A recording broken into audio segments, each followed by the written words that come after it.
Your people vote for my civil rights bill, or you vote with the segregationists and the country goes up in flames. Debuting on May 21st on HBO, the over 2-hour Jay Roach-directed All the Way begins with the brutal assassination of JFK in Vice President Lyndon Baines Johnson's native Texas, and then thrusts a man who long thought he should be president into what he calls an accidental presidency.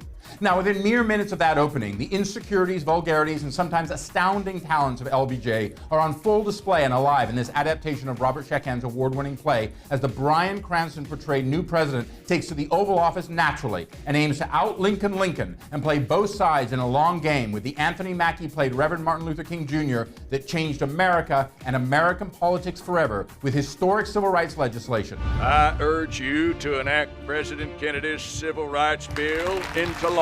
Like its recent HBO film's predecessor, Confirmation, All the Way is eminently timely, and obviously intentionally so.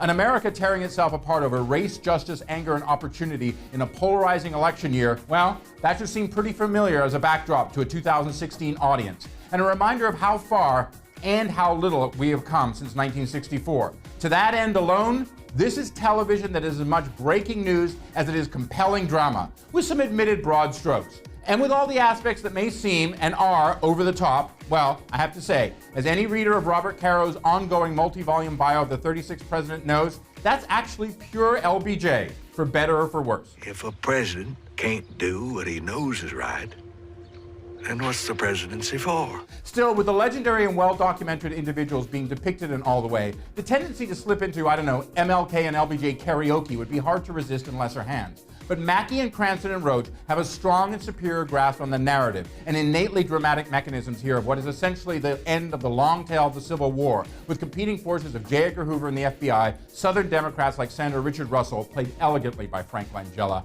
liberals like the Bradley Whitford portrayed future Hubert Humphrey, Republicans and divisions within the civil rights movement pulling at both MLK and LBJ, and the loving First Lady Lady Bird Johnson, played to a T by Melissa Leo. What are you fighting for, darling? In your heart. That's what the people need to hear. Now, towering actors such as Michael Gambon and Tom Wilkinson have tackled the giant figure of Lyndon Johnson. But you don't need to brandish his Tony Award for the 2014 Broadway version of All the Way to see that neither has captured the morality nor the muscle of the man like Cranston in another high in a career of surprises and surges.